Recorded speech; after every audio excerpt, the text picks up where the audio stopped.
Just restarted. We have Formidable Ella. First to show quickness at the start. Campaign Warrior is right behind in second. Royal Fair comes next. Super Doc.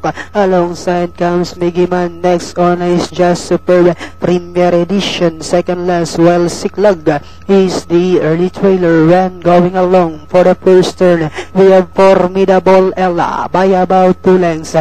Right behind in second is Campaign Warrior. As they swing down the back, we have Formidable Ella maintaining a 3 lengths lead, and in second comes Campaign Warrior. Next on lineup is Royal Fair. Alongside comes Miggy Man, and at the fourth turn we have Formidable Ella by a length and a half.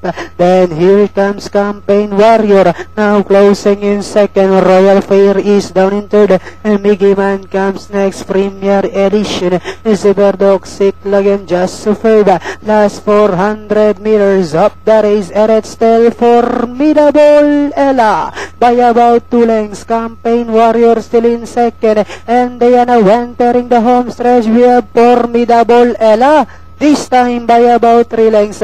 Campaign Warrior still in second with about 100 meters up the race. From start to finish, it's going to be Formidable Ella, Campaign Warrior, Royal Fair, Miggy Man.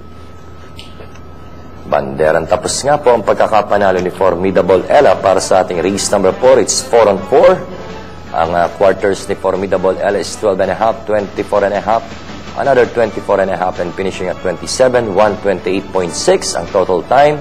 And that is Jackie Jeffril Tagulaw Sarate on your screens. Going back to the scales para sa kanyang timbang na 55.5. Finally, naipanalo na rin ni Jeff itong si Formidable Ella.